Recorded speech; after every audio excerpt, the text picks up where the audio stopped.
Happy Monday. Happy Monday. Happy 2022. It's me. My name is Chris Farah. It is a morning. It is morning time. I have coffee. And we're going to be talking about 90 Day Fiancé before the 90 days. I'm sorry. I didn't do my tongue stretches. I just woke up.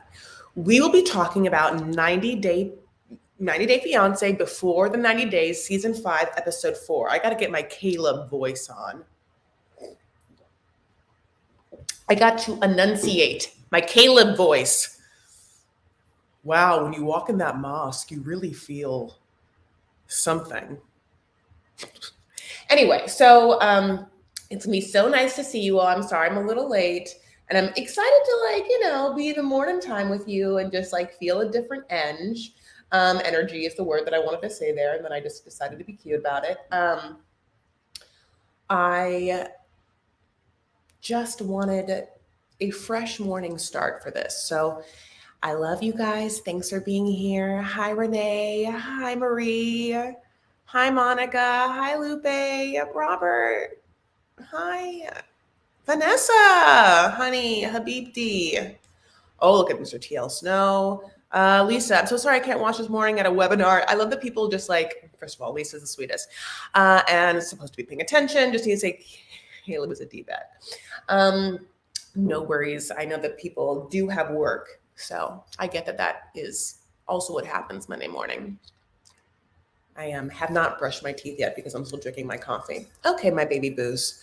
Let's get into this. I'm so excited. So yes, thumbs it up if you enjoy this Monday morning live and you're here and you're excited to talk. We're going to start with Mike and Ximena. Okay, so Mike gets off the plane in Colombia, and they wanted to tease us with Ximena not showing up, but she's there, and she comes in, honey, and Ximena is wearing God bless, just jeans, painted on jeans and stiletto heels, honey. And she sees Mike and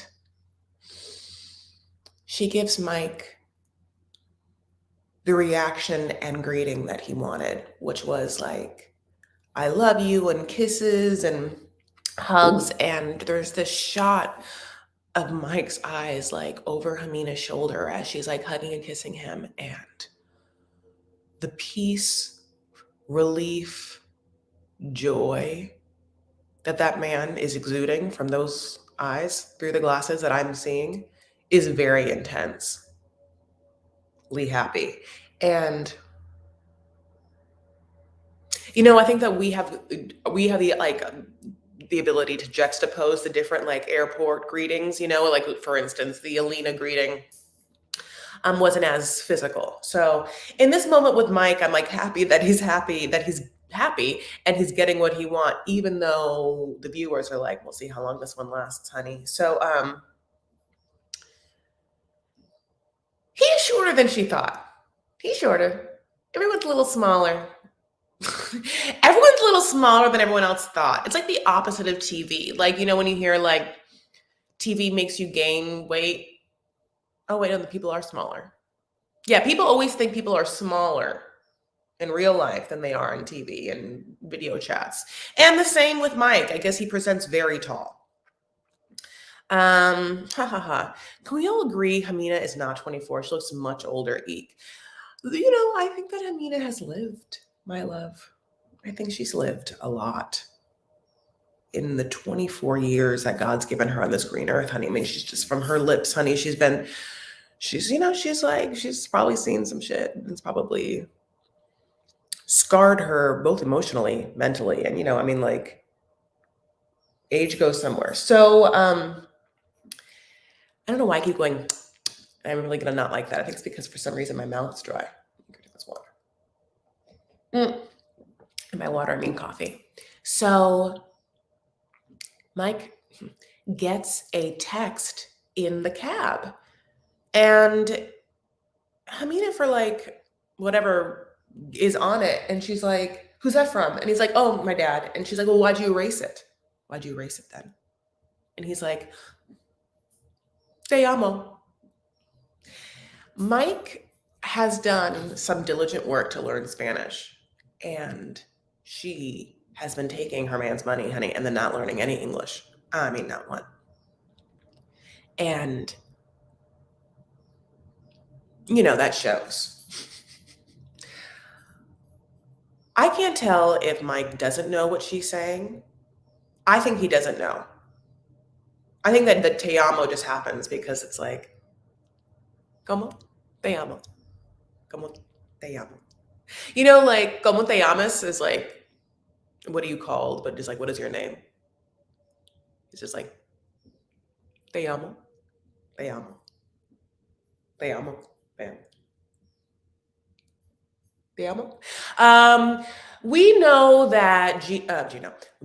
Mike, I'm going to get Mike and Gino confused a lot. Mike has some sort of secret. They all have a secret. I mean, here's the other thing about Before the 90 Days or 90 Day in itself. If you have Discovery Plus, so you watch the episode through the streaming network and you just, honey, let it go. You don't stop it. It'll start playing whatever. And then you'll just go back in time to other seasons and you'll realize they're always like, but so-and-so and I have a secret that could end the whole relationship. And so she said too, he has like some sort of secret. So he did get a text and he deleted it. And we all know what that looks like. And I can't, it's like the notification is one thing to clear. It's another thing if he actually got a text and then deleted the whole chain right in front of her. Anyway, so then they go somewhere. She wants to take him out to food, and they go, to a great looking place. Were those some yummy looking drinks? Yep. And a variety of charred meats, like carne asada, like spread out on flames. And I love that. Oh my God, like a fruity fun drink and like charred, salty meats. Sign me up. So he is quiet.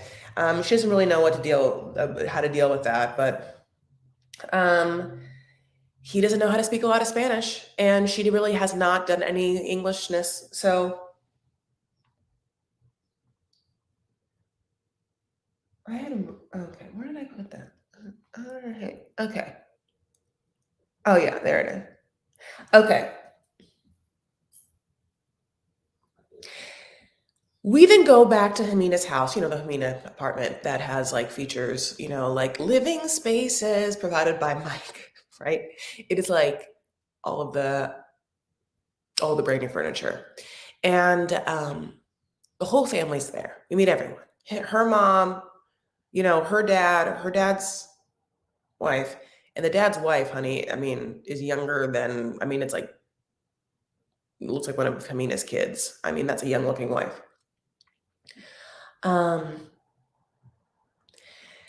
Mike is nervous, of course. He sits down. The whole family's like looking at him. He's like turning red as a tomato. Like one of them calls it out. It's actually kind of cute. They almost like say this tomato line in like a preview as if it's going to be mean, but actually it's just like, he's like blushing. He looks like a tomato.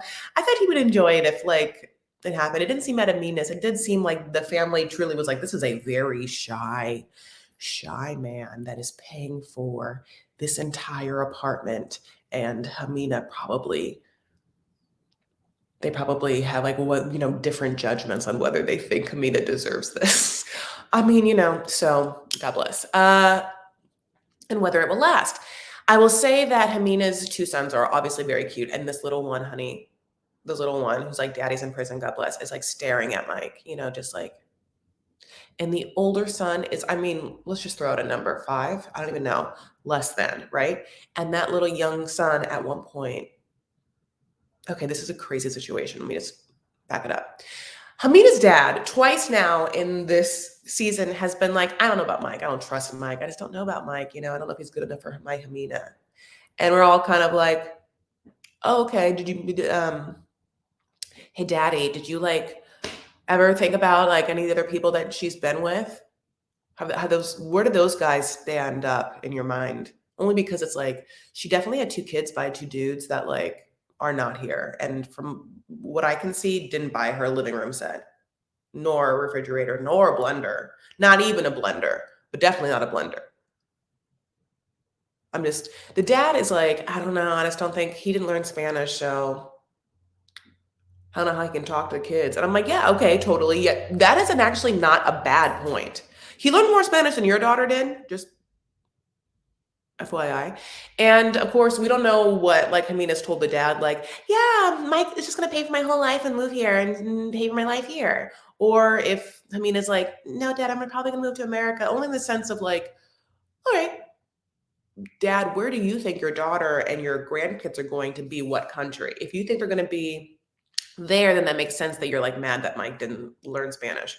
But if Ximena told you that she's gonna go to America, like, did you ever be like, hey girl, learn some English just because like one of you guys gotta talk to each other to make a relationship work? And I don't like the last two guys you were with. And this guy seems somewhat nice, at least, and respectful, and like wants to be a father to the kids that you just keep having with people. You know what I'm saying? So then the kid is like, I really want Mike and my mom to get married because I have never really liked anyone that she's been with. This like 5-year-old. Meanwhile, grandpa's like, I don't know. This kid's like, please. Also, the kid has like toys, so of course, you know, God bless. They eat some like cheese. I think it's really, really cute. They try to put the kids down to have like sexy time.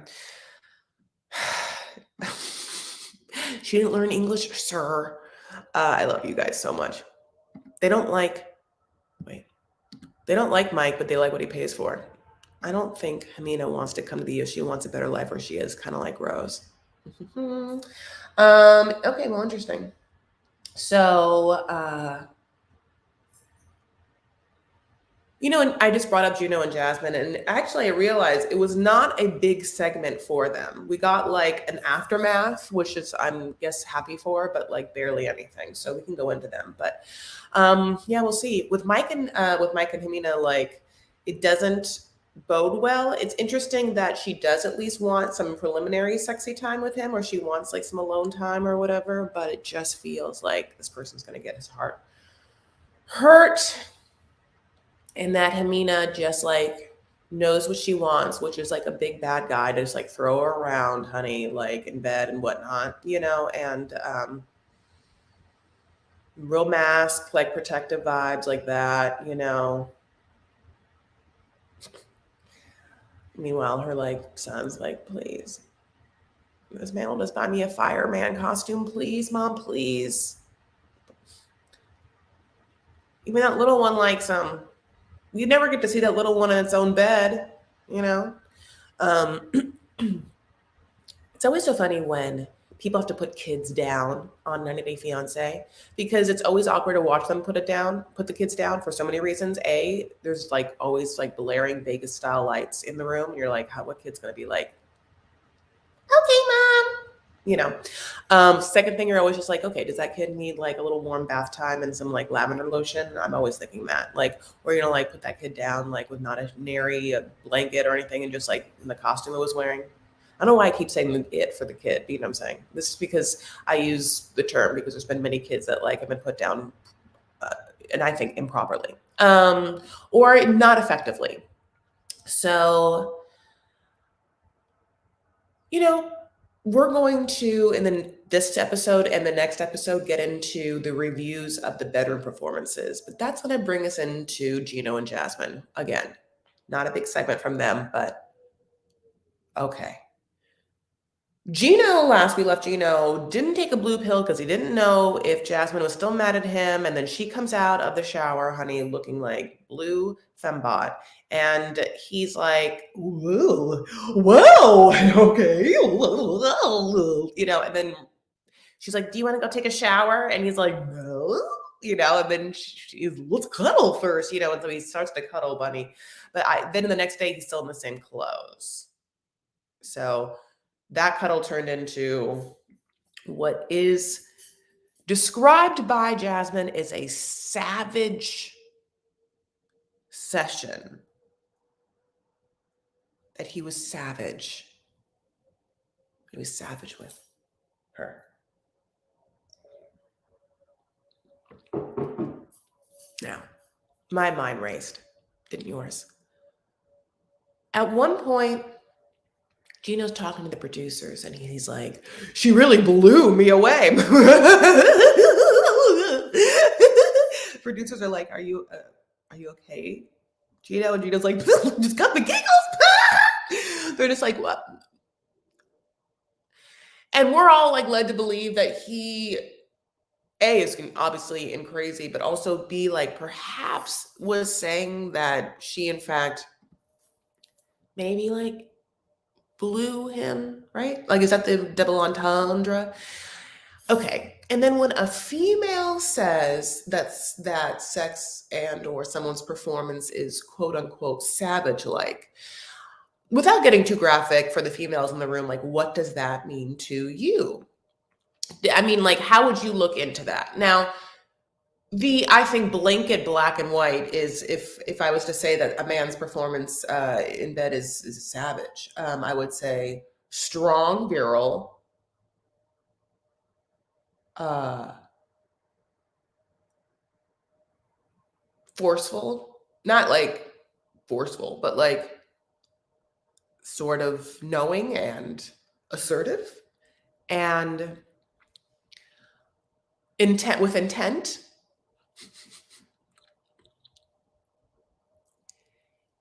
And if there's like I think that if there's like a word like primitive or like, you know, something like that, like thrown in or whatever, then it almost feels or like, you know, like maybe there was like an absolute turn on by just the base level of sex. Is that what that means? And also if that man like provided like any sort of like oral services to the woman, that it was like very intense and hungry. That's what I would say in the best way possible for like literally 9:20 in the morning. Yeah. I love you guys so much. Yeah. Gino's hands just rapidly pawing at her, just like, oh my God, I can't. Dee, dee, dee, dee, dee. Dee, dee, dee, dee, dee. I'm so happy. Okay, so listen, I'll tell you this, Jasmine seems happy, and Gino is so happy with his performance. And he's like, I didn't take a blue pill. And so he was just so happy about that.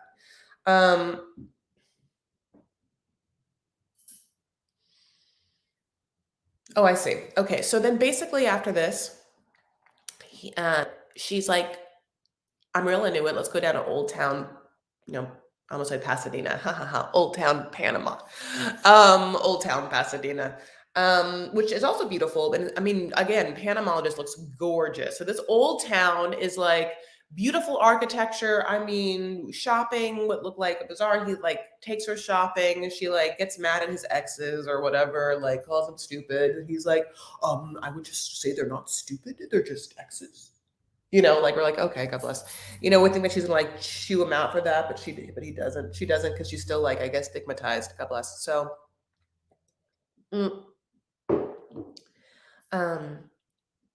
I really want to go to Panama. You know, they have a lot of stem cell clinics down there, Panama. And so I'm like watching this beautiful footage, and I'm just like, I can go down there, honey. Just like stick me with an IV, honey. Like put anti-aging like embryonic cells like flowing through my veins, just like death becomes her, like back to, you know, some younger version of me that's still incredibly wise. Okay. Basically that's it. We'll just like, again, it's like teased with like, oh, she doesn't know my secret, and I'm afraid that my secret's gonna stop her from ever liking me. And the secret is like that he still talks to his ex. I just like hate all the secrets. Alina's gonna have a secret, and the secret that she says is kind of dumb. I'm like, oh, okay. Alina, I'll go into them now.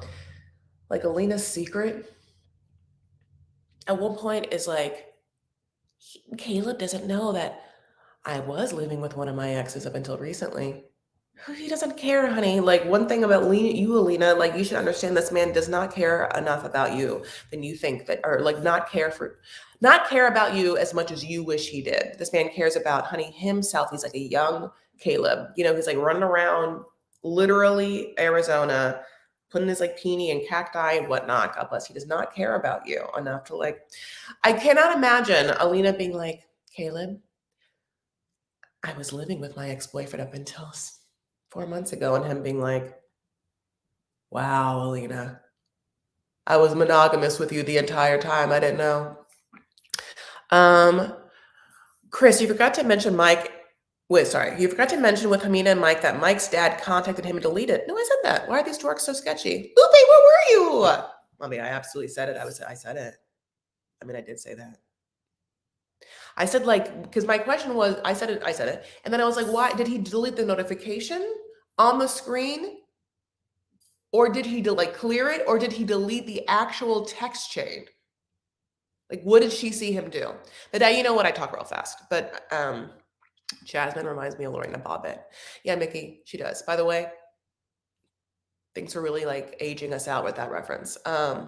Caleb is a cruel guy, you'll see. I just think that like Caleb in his mind, it doesn't think he's cruel. Caleb in his mind is like, I got on a reality show where I'm now going to be a star, and the reality show follows cool guys like me who go visiting their friends abroad. And they just kind of like figure out what life's like together and if they should be together. That's what the show's on, and I'm cool guy Caleb. And Alina's like, I'm on a fairy tale docu-series about how two lovers meet for the first time, but their souls have been entwined ever since, and then they all live together with their gay best friends in happily ever harmony. And neither one of them are on the same show, honey. I mean, that's it.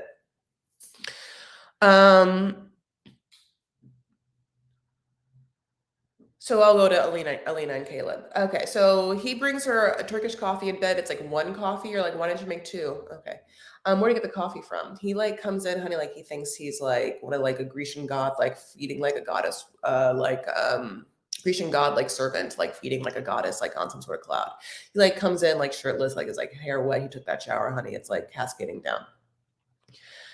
Now, Alina is sassy, which I appreciate, honey. You know, I totally like Alina's sassiness. Like, I think that it really like is needed because it shows some sort of like verbal intelligence, and B like makes it incredibly charming for us to be together. And I know that Elijah feeds a part of her that definitely Caleb could never, especially in that kind of like intellectual sense or whatever. But at the same time, it's gonna like I think that we need to come back down to like a reality, like because Alina's choices that she makes with like Elijah aren't the best.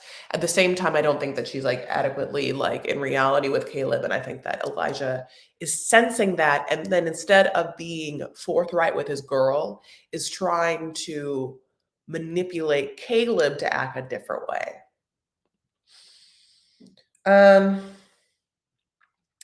But Caleb comes in with this coffee, and they kind of like literally talk with the fact that Caleb wasn't into like cuddling last night. And she like says that she was upset, and he's like, I'm chill now. And she cuddles with him. And she says she likes his big arms. She's like, and I feel she likes to feel small and protected. And it was so interesting when she said that, because I was like, that's what I've always wanted. That's what I always, yeah, like those are words that would come out of my mouth. Like, but I thought that that was like a weird, deep need for me personally, because I'm like 5'8", and like, you know, I'm like a curvy girl, you know, like, yeah. So I think that I think that I've been like, oh, that's something that I like because it's very, it's not, you know, like I don't get to be made to feel like super tiny, like a little like feminine, tiny little pixie person all the time, just because like, I'm definitely like not, you know, like, again, just like, you know, kind of a knockout. Anyway, but no, you know what I'm saying. Whatever. God bless. So it was interesting to hear her say it, because mommy stays tiny. Mommy's tiny, small. She's small and you know all the time. And so when she said it, I was like, oh, that is just like a primitive, savage, basic thing that a lot of people feel. What an interesting thing that like doesn't matter what physical size you are, that And I guess we're talking about cisgender heterosexual women in the situation of like with men and such, but it's just so like, oh, that's just it. Okay. Caleb sort this was okay, yeah. Caleb sort of reminds me of Ash where he tries to sound so deep and wise and fumbles it. Yeah. I know. Caleb and Ash were like the type of talkers that when they talk, they're like either you're trying to like talk themselves into something at the same time as us. So after, there's going to be like these times in which we're like, okay, Caleb, how considerate are you of Alina? A as a person, B as a lover, C as someone who like, should be accounted for in the sense that this world isn't made for her stature and like, what considerations do you make for that? Like, and so far we're like, well, he didn't make the he didn't make the hotel consideration and he didn't do, as someone who needs like consideration in that way. He didn't, when as a woman or like romantic partner, he definitely didn't make her feel like super sexy and that he was into her upon seeing her in the first couple of hours together. But in this morning, he shows her that he had foresight in the fact that he likes to go hiking.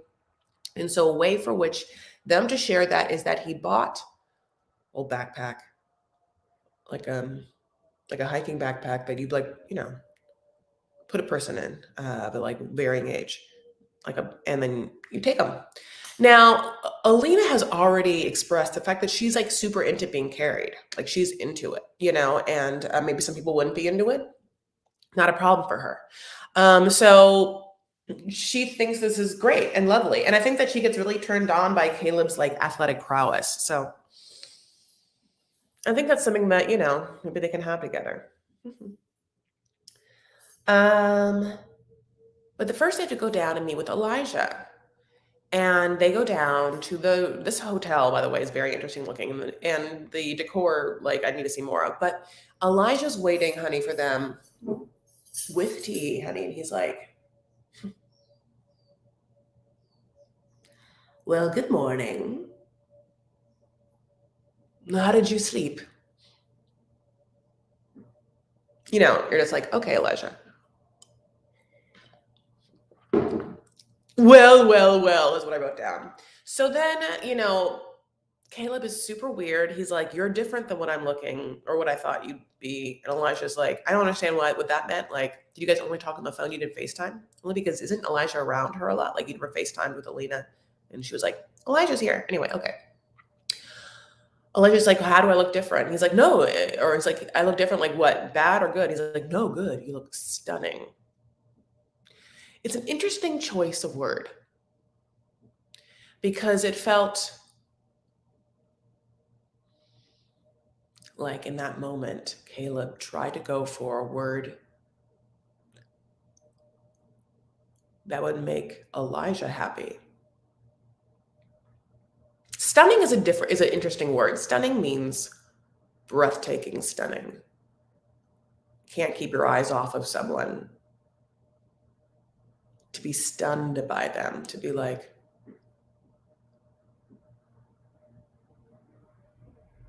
I don't know. It felt like it didn't feel good or whatever. And so Elijah like seems happy about it, like in that moment. But I think that Elijah in that moment is like, you're playing at something and I just don't trust you. And really what he's not trusting is Caleb's intentions, but that's not necessarily, it's not that they're ill or nefarious intentions. It's that they are selfish intentions.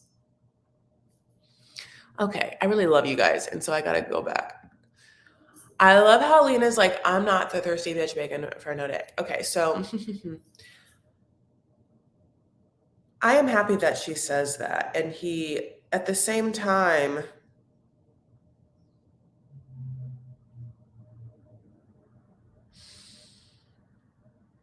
none of it feels right. None of it doesn't feel, I think that it's hard, you get to see people's goals and intentions and the way that they approach things. And I can see, and so can you, that Caleb's intentions are just to see how this thing works out. Except Usman had the like boundary setting to be like, this is a potential situation where but it's almost that kind of like touch and go, like, well, we'll see. Like Usman can drop Kimbali at any time because it's like we're just moving through these things, separately, and if it works out, it works out. And that's kind of like Caleb's vibe too. Except that Caleb is like, yeah, we've been talking for a little bit. I like her. I'm gonna see what works out. Gotta see if this vibe works out. You're just like, oh, okay.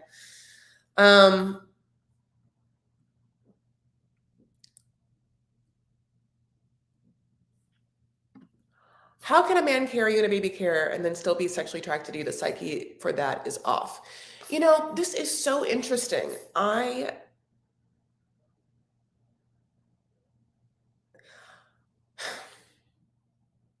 don't understand this. Okay. This is what I would say about this.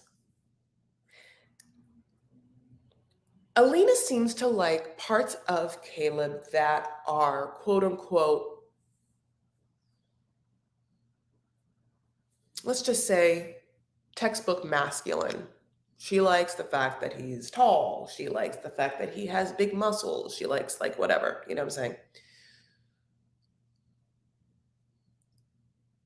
saying? I get that. I get that. Those qualities and the wanting of those things isn't necessarily going to be given by someone who is like also has like a motherly nurturing aspect in the way of like how a friend or a mom takes care of you. If you are cisgender and in a heterosexual relationship, like as a female, it's a lot to ask a man who like portrays himself as like masculine qualities that you want to also have these like, I'm going to carry you everywhere and be into it. Like,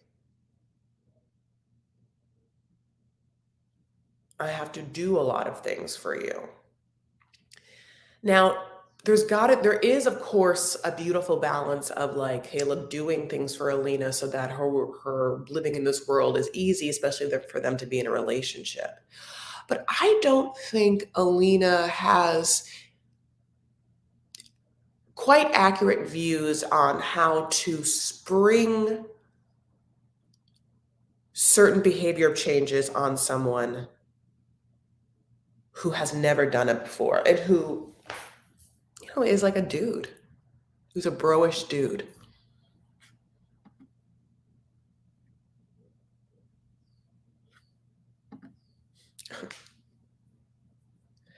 The protector in Caleb. I feel like she's attracted to the protector in Caleb. So I guess I would say this. This is like basic this I'm trying to say.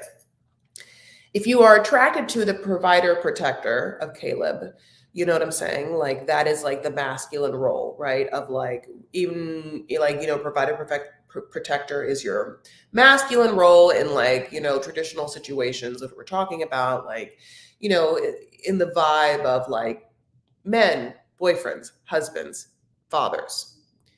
And what? The feminine role is like nurturers, like life providers,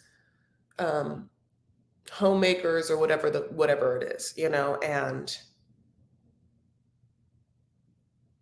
some of the stuff that I think Elijah and Alina want in the energy and vibe from Caleb is not going to be like given to them. They kind of need to like separate what a man like can provide and then like what others can provide.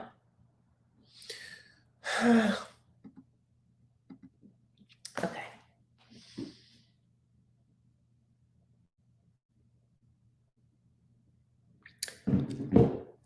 It's right, not smart to have Elijah like all around them all the time because it's like a third wheel at the same time. And it's like, he's just kind of berating Caleb on how to treat Alina, and Alina and him can have like snide like looks back and forth. It's like not conducive to Caleb and Alina, of course, like coming together in any way.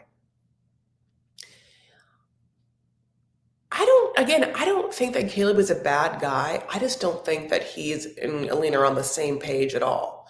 Again, it's like except that it would be like Usman and Kimberly, except that they have said it, and Alina and Caleb are just finding it out.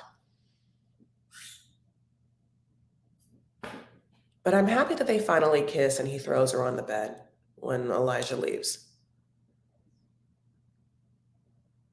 And I like want to know if afterward, like Alina like slyly texted Elijah, like, he did it. Finally.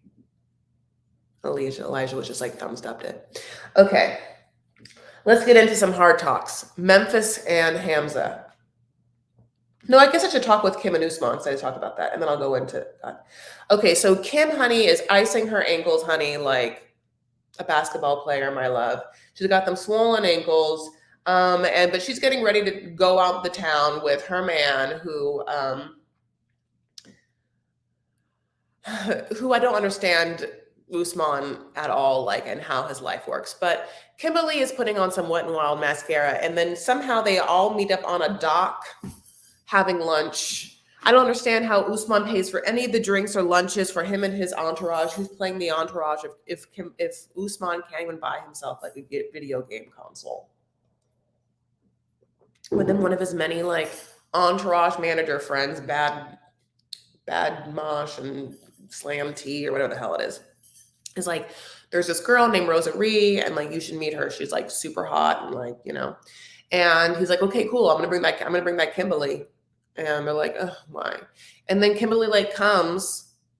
He's like, why is she here now? And Kimberly like gets mad and then ends up going to dinner with Rosa. And it's like the setup scene. Rosa is really pretty and really cool. I don't know what to tell you about that. It's boring. But at the same time, one thing that happens is Rosary like gets Usman to say that, you know, she was a fan and she reached out, and then they've been talking, and you know, but now she's here. In the future, we don't know what it holds, but that Usman thinks that the future could hold marriage. Okay, all right.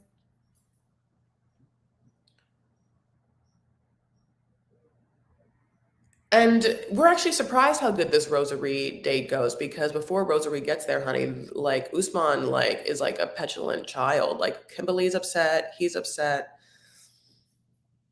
So we'll just see. Okay. Let's go into, oh my God, Memphis and Hamza. I don't really have a lot to say about Kim and Usman. It was just,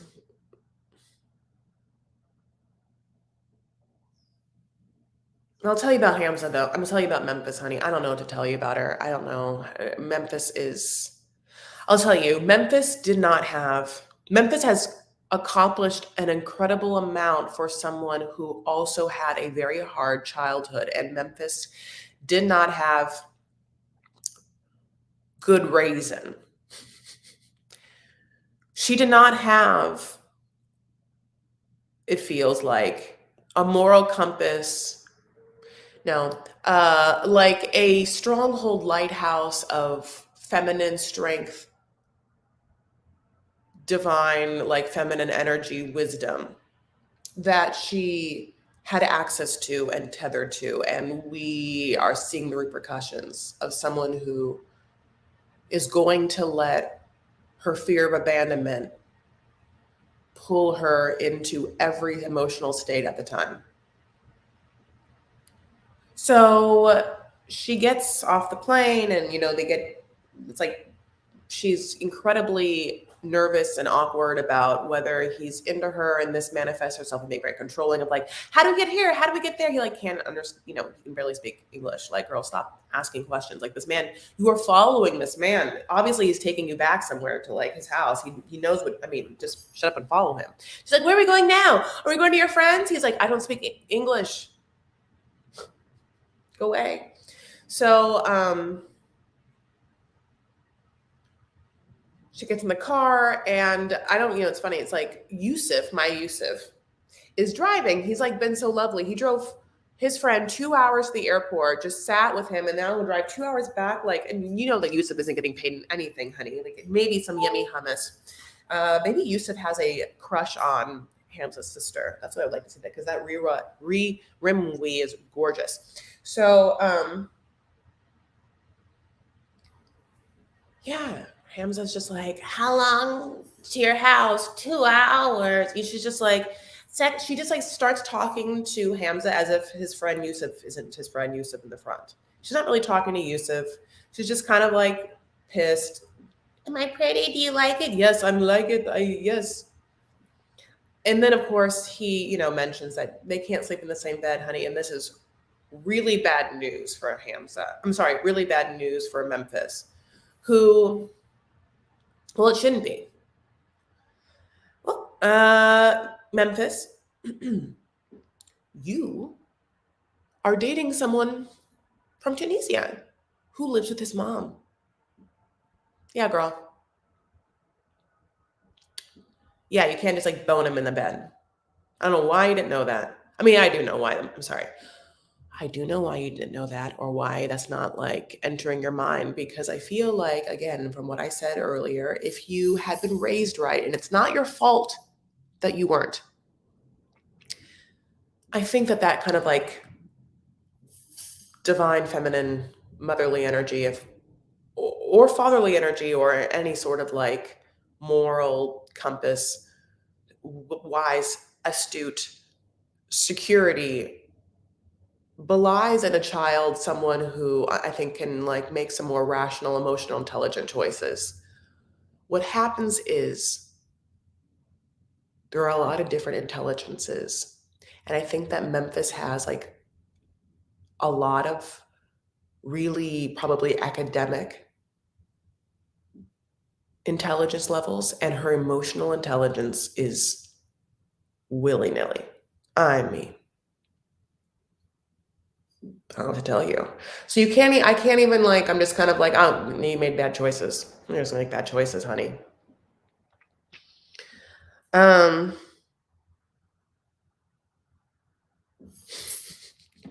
I'm sick of these women on the show disrespecting Muslim parents. Muslim parents, they really don't ask for a lot. I know. I'm like the only. I'm like,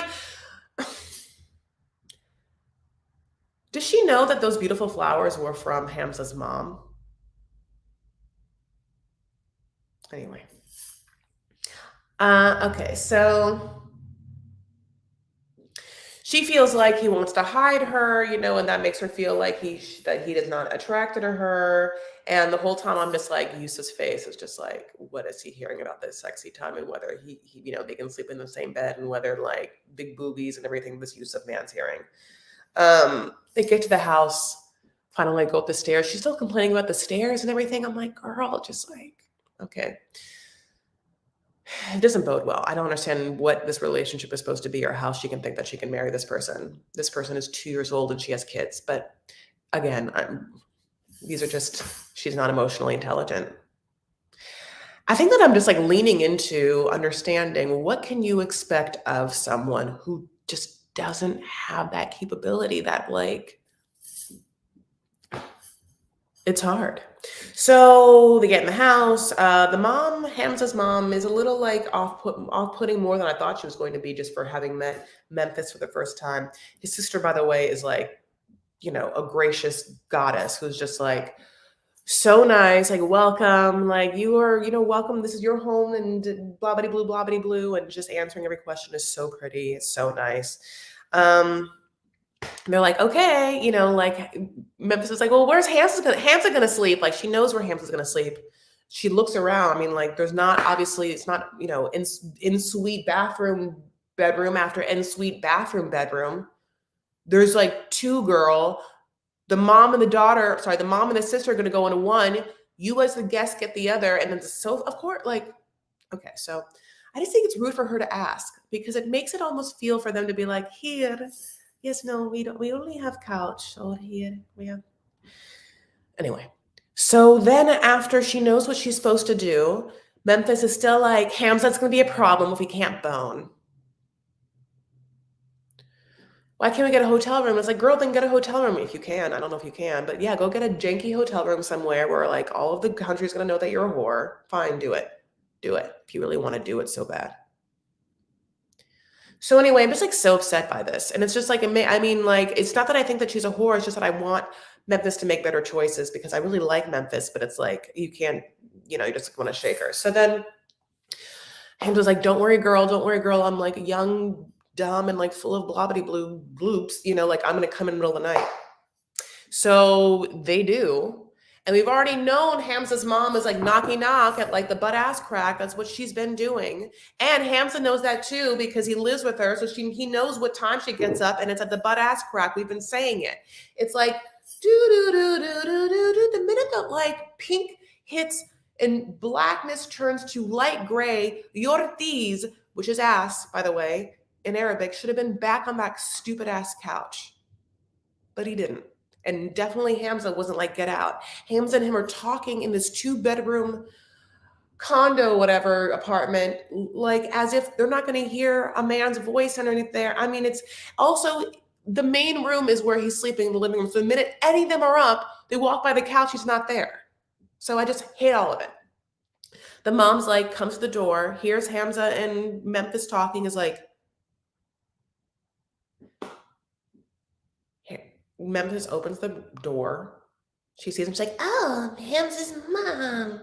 Hamza's mom is like, Hamza? What are you okay? I see. I see with mine eyes what you've done. You disgraced my home on TV.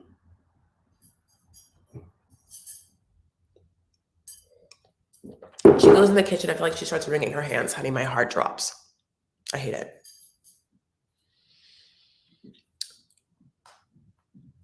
Okay. God damn it. I really wanted to try and get, it's so funny because I was trying to see if I can get this live to be like somewhat shorter, and I still have 2 more couples to talk about. What the hell do I talk about for so long? Oh, no, wait, no, I don't. I've already talked about, I only have 1 more couple to talk about, Ella and Johnny. I'm actually not mad. She wants to see what the sex is like. It's how hyper-focused she is on it. She doesn't even really know him because of I mean, I guess in my mind, it's like, I understand wanting to know if you have sexual chem with someone. It is that she's hyper-focused on it. And not hyper-focused on whether the man that she is going to marry is going to be a good, stable, permanent household figure for her whole family.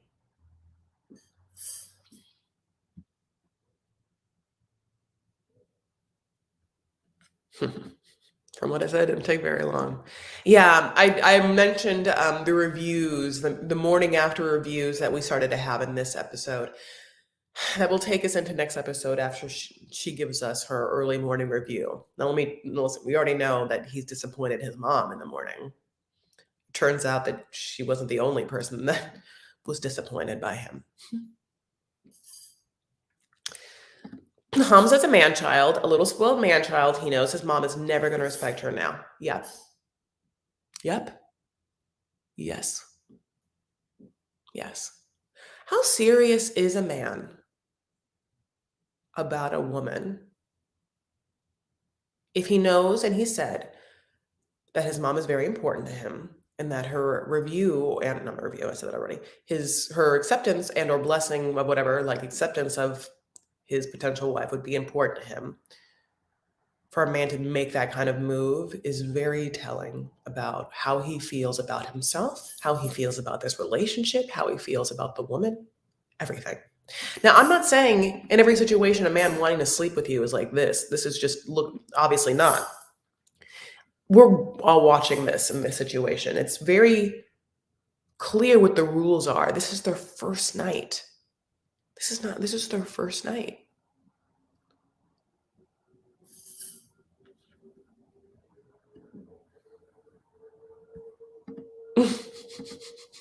I keep forgetting I'm actually watching live. I can join the chat. Ooh, I like that mask. Oh, it's not a mask. It's a it's like a rose teacup. I'm so sorry, but isn't this funny? Annie looks like a little mask. It looks like said it a lot. Looks like a Laura Ashley mask, but it also could be like a Laura Ashley teacup.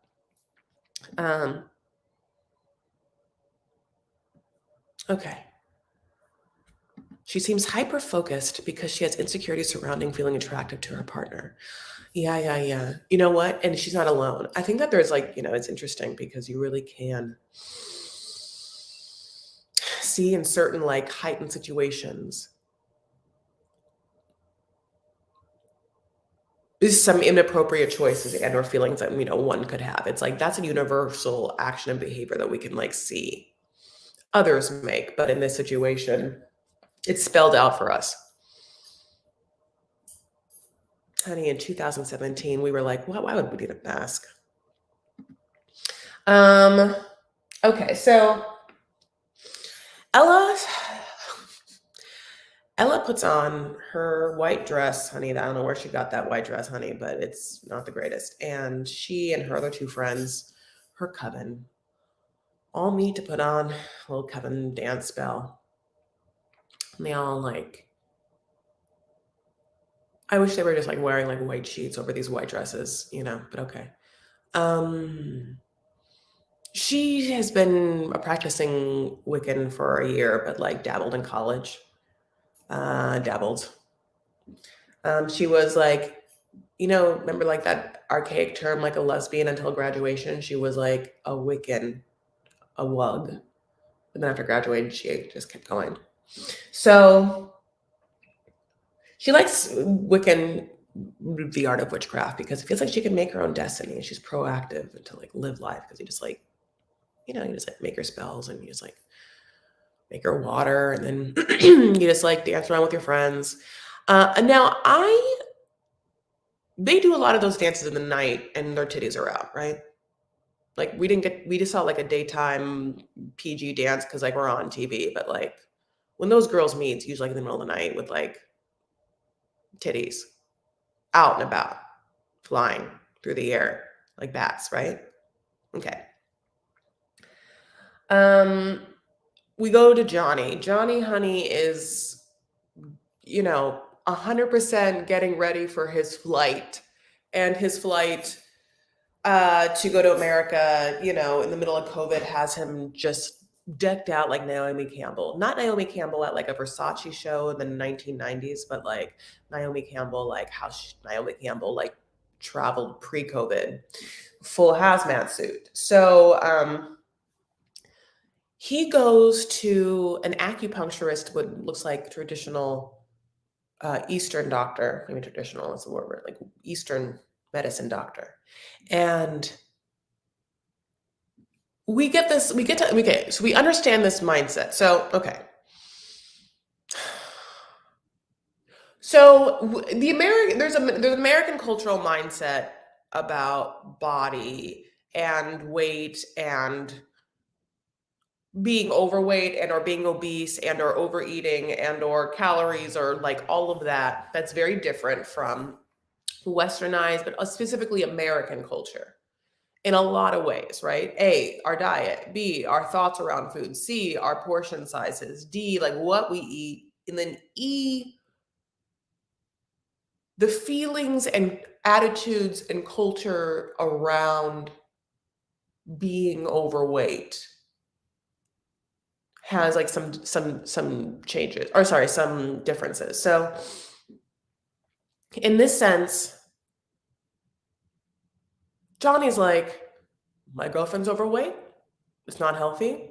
I want to help my girlfriend. I want to go to a doctor. I'm going to get the doctor to give me advice on how I can help my girlfriend lose weight. She needs to lose weight.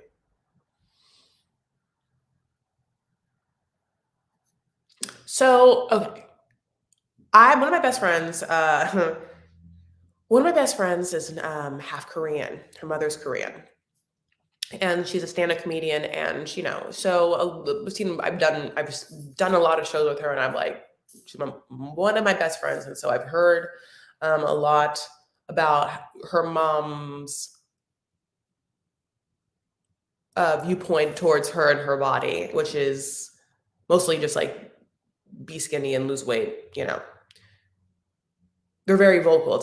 It's like there's not like the tiptoeing or any sort of like consciousness of fat shaming or anything about that like American culture has, where it's like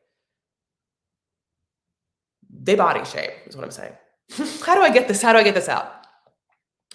Now I don't know what herbs this doctor gave, but this doctor just like looks at some pictures and is like, yes, she's overweight. Okay, here's some herbs.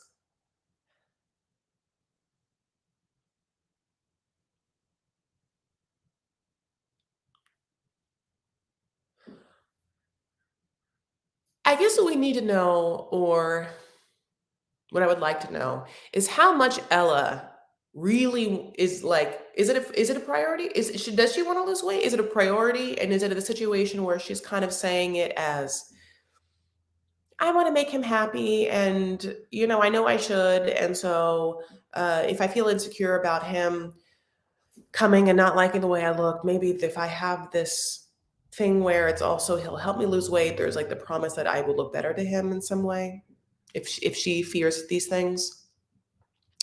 And the reason why is he has mentioned that he's going to help her lose weight, and he's going to help her lose, like, he has mentioned that, right? He's gone to the doctor, like he's going to help her lose weight and like cook for her, like it's like, oh.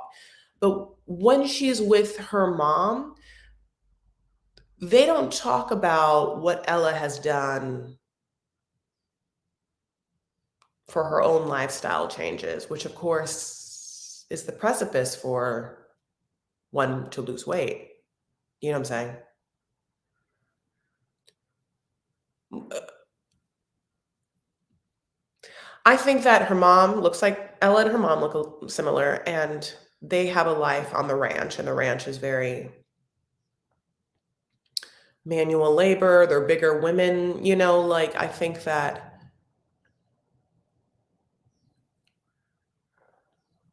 I don't know if she would change her life if it wasn't for the fact that she feels like he would be happier with someone smaller. I don't see why she would. And I guess I also don't know, which is like an underlying sexual question, is if he is like into being a little bit of a chubby chaser, then why would he want her to lose weight? Or is he just like, I love her, and I think she wants to lose weight because she tells me that she does. And so I am trying to make her happy, but I don't really care either way. But she keeps telling me she wants to lose weight, and I want to try and make her happy. And I guess in this situation, I don't know how to do ranch stuff, but if I look at myself, I'm slimmer than her, and I know how to cook healthy because like we eat healthier here. So I guess I will come to America with the skills I have to help and better her life and her goals. But to me, it's gravy either way. Like, it's kind of like that. Why doesn't Ella do a spell? Why doesn't Ella do a spella? Okay, well, oh no, I'm going to call her Spella now just for the rest of the season, honey. Spella and Johnny. That's it. No, I'm going to call her Spella. No, Spella and Johnny. That's fine. Johnny, at one point, it says that he likes American women because they're independent and sexy. And I don't quite, sometimes I'm like, what does that mean? Like they are just, what does that mean? Like when you say independent, American women are mouthier, they're sassier, they speak their mind, they're opinionated, they don't live with their parents, they want to make money for themselves. They want to, is it that American women make money and therefore are more independent financially?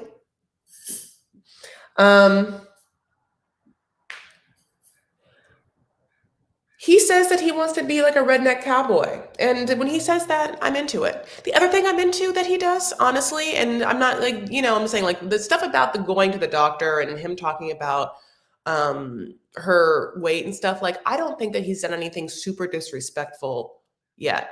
And because I don't quite understand the parameters of like what he's been told and what she wants. So if that happens, then that happens, and I will call that out. It just seems like he's speaking of something that she's also spoken of, which is the desire to lose weight.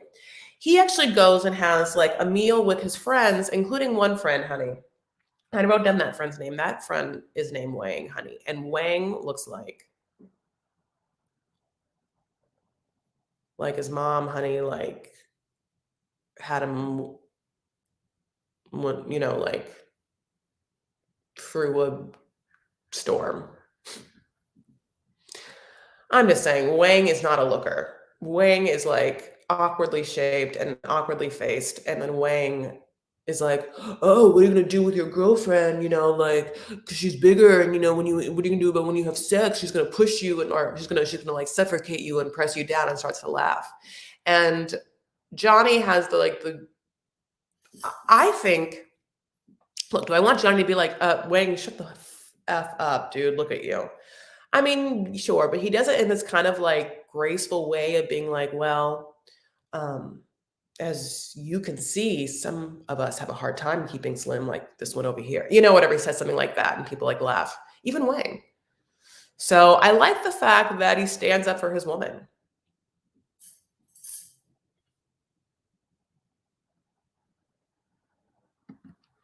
I couldn't warm to Johnny after Ella described his funny little faces.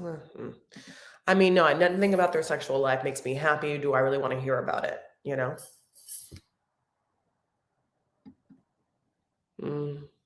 don't know. Eastern culture is fixated on being slim. Ask any even slightly plus size daughter of an Eastern, yes, Eastern Asian immigrant, and they will tell you of the perpetual torture. Yeah, yes. Yes.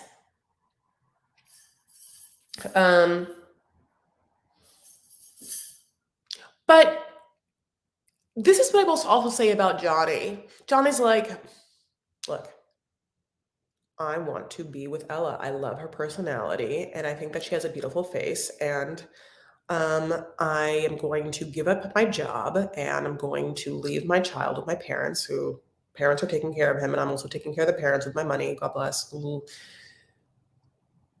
I'm going to brave a pandemic in Naomi Campbell's finest. Hazmat suit, go across the country. I don't care what these friends say of mine, including that fat one. Because this is what I want to do. I'm going to take the risk. And the risk is worth it because I know what I want and I want to try this. And when people know what they want, you feel it and you can tell. So it's just interesting, the commitment levels of certain people. Wang isn't in a place to comment. Absolutely. I think Ella and Johnny are in a fantasy, and I see them both getting hurt. It was very interesting when in the previews for the next episode, his family's like, "You're the breadwinner. Didn't you know? Like, you're leaving us. It's not like, let's be taking care of your kid." And then I was like, oh shit. Is that why he like how much money does Ella have? And is that a part of this at all? Like, how does this ranch make money and stuff? Is he gonna come work on the ranch? Does he know what the ranch life is like? Is this like another version of like Julia coming to work on a farm? Like the Americans think that he's gonna come, honey, like put a knuckle to the earth. And he's like, I'm just gonna come hang out with some animals sometimes and get to like live for free. I don't know. So then we get this scene where we get more of like the in-depth look of their sexual relationship, which is that Spella wakes up at the butt-ass crack of dawn, just like Hamza's mom does. And her poor friend is like, barely has a Crueg moment before she like calls her in the room and is like, I'm about to like dress up in cosplay for my man, and like you're gonna hear a lot of vibrators. That girl knows all the sounds of the vibrators too. Can you imagine what that girl has to hear all the time coming from her friend's room? I mean, if I was that girl, honey, I would have a whole playlist and I'd play it really loud, at least like some like I say brown noise, because there's this app, the white noise app on my phone, and there's actually like different colors of noises and they all sound different. So white noise sounds a little thin, and the actual brown noise sounds like this deep, sort of really tonally nice bassness. So I don't know if you're into that kind of stuff, but this girl should get that app because that vibrator is loud. So yeah, she puts on the cheapest like Barbie haired wig to like call him to like have sexual play. And well, the character that she's dressing up as is one of his favorite characters, actually a male, but the male character in anime presents sometimes as like a sexy blonde female with like Sailor Moon hair. When clouds around the privates, he's like, oh yay, when she like calls him. But then they end up having like a non-sexual conversation that just like she starts crying. Like this unsexiest thing I've ever seen in my whole life. I was like, oh my God, please, come on. I don't know. I don't know what to tell you about it. It's cringy, and it's a cringy character that definitely is 90 day, 90 day appropriate. I don't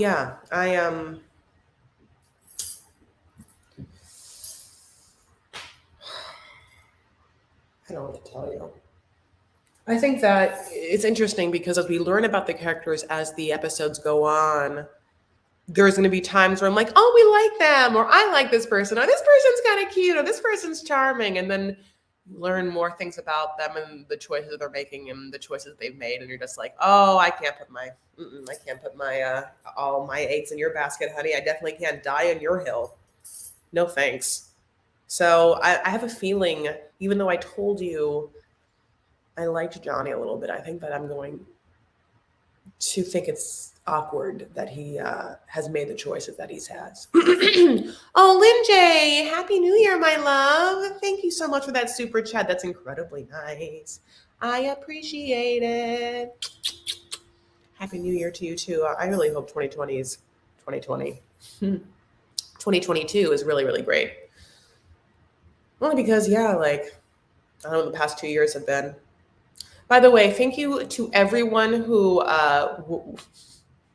came to my New Year's Eve live that I did for 3 hours with Wah, where Wah and I just drank champagne and then just talked our balls off, and then I had to delete it because we like shared information that we don't want everyone to know all the time.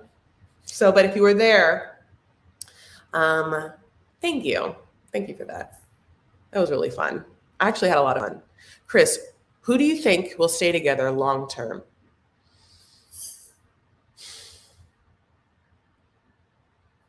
I'm like, who's on the show again? What if I was like Kim and Usman? Like, no, right? Kim and let's just go through it. Mike and Hamida, no way. Alina and Caleb, no way. Memphis and Hamza, nope. Kim and Usman, nope. Ella and Johnny or Gino and Jasmine are the only two options left. So Gino and Jasmine, and honestly, Ella and Johnny are the two couples that I have probably stronger than the other two.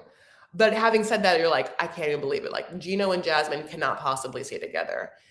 You know why I even think they might have somewhat of a connection to? Only because sometimes that toxicness feeds certain parts of each other that can create a codependency, that if someone's needs are just right, even if they're both parasitic, they're symbiotic in their parasiticness, feeding something that will elongate a relationship that isn't supposed to be together, or isn't supposed to work.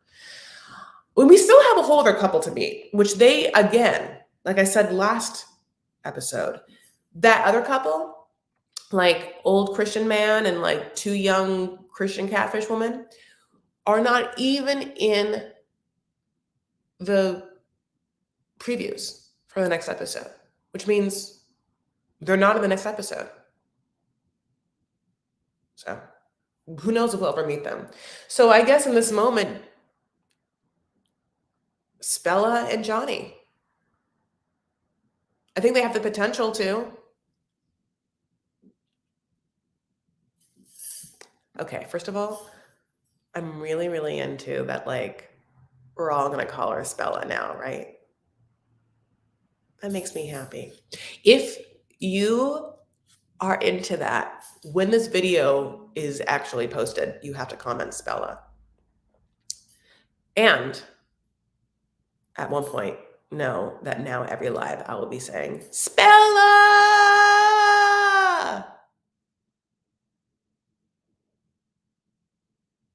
Because that makes me happy. Jasmine scares me. I think she could be really scary in a relationship like Jeffrey. Yeah, absolutely. Oh, absolutely. Uh-huh. Yes. Oh yeah, I don't think they should be together. Gino and Jasmine shouldn't be together. I could see them staying together because of that, like I said, like that kind of like weird, toxic, symbiotic, parasitical relationship that happens between two people that become codependent on each other's like drama and the toxicity. Happy New Year, my love. Ugh, I want to be with you on a cruise. 2022, pink colored glasses, just looking out in the world, blue AF water. Well, until that moment. All right, my loves. I'm gonna go. So I want to work out. I want to start my day, and I actually need more coffee. But I think it was a really good episode, and I'm really into it. So I still am really into it. The Hamza Memphis was the hardest one to watch. So I really hated like Memphis's whole attitude the entire time. I thought her attitude was like really, really horrible, especially in juxtaposition to like the warmth of the mom and the sister. Ugh. And I don't not blame Hamza too. It's just that Hamza's just like young, dumb, and full of, like I said, I'm not gonna say it again. He's just, that's him. I mean, like, I just want a nurse practitioner with kids to make better choices. But I understand that she's had an incredibly horrific and unstable, unsecure childhood, so that we are watching someone make choices from that place. And it really hammers home how trauma in childhood and whatnot can emotionally, I don't want to say handicaps. I don't think I'm allowed to use that word, or I'm allowed to use that word in this moment because of like a stunt. Sometimes the emotional intelligence of people who have had to deal with that kind of trauma is stunted. As a, why wouldn't it be? I don't know what to say other than we would need Memphis to like have some sort of awareness that she needs some guidance, and for her to have a relationship with a therapist that's super grounded and she respects, to like unpack all of her life for her. All right, my loves. Oh, Leah. Okay. Ooh. Thank you, Chris. Just by chance, I caught your live team time in Ireland. I'm in on the spell. Thumbs it up. I'm so sorry, but in an Irish accent, it's my favorite thing to do in the whole world. Odd green body. Do you live in Ireland? Where do you live in Ireland? I really would love to come. What was I watching? Oh, The Witcher. Okay. So I was watching The Witcher, which is like this like Netflix show. It's kind of like Game of Thrones-ies, kind of like X-Men, kind of like Coven, speak of Coven, a little bit. Just like a barrage of different accents, and they're all like UK adjacent. Janelle, oh, look at her. Just tuning in now. Glad I could finally catch it live again. Hello from Florida. Hope your holidays went well. Thank you, my love. Same. Look at that red lipstick. Yeah, thank you, my sweetheart. That's really nice. And yeah, they did. Can't believe it's already a brand new year. Who is the crazy lady that threw out her new husband's kid when she showed up a few? That's who she was. Threw out her new husband's kid. Lida? Lida. I hate Lida. We talked about this. Oh, Marie. We had like in Vanity Fair, my private Facebook group, we had like a whole, Mickey, I think you started that. Mickey started it, who's quasi here, who I hate the most. I really hate Lida. Always hated Lida. Oh, she reminds you of Lida. Yeah, I hate her. I wonder what Zane Daly has to say about the Memphis Hamza situation. I'm like, Zayn Malik? I'm like, Zayn Daily. I'm like, I don't know. Is that? I mean, it's probably not, like probably a YouTuber that does like recaps. In my mind, I'm like, oh, is there like Gigi and Zayn, like X? All right, my loves. Okay, so I want you to have a great Monday. It's Monday morn. Well, unless you're in Ireland, maybe it's Tuesday at lunch. I'm not quite sure. Thank you so much for spending some time with me in this room, honey. Yes. And spending your morning drinking coffee and talking about this dumbass show. I truly, really appreciate it because it's really fun. And I really like this. I love this season. Like, I'm into it. All these new people. It's good. It's good drama. Even if it's all the same about how they all have secrets and the secrets could ruin everything. And some secrets are boring and some secrets are whatever. So other than that, I want you to just kill it this week. Let's just go and do the damn thing. Let's just move on, keep it moving, keep things moving forward. Just see how far we can go from where we've been.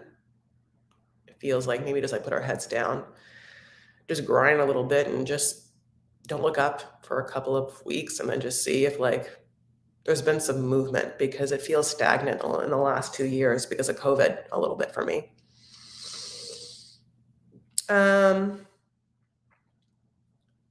Saying someone who recaps from Morocco, you all love him.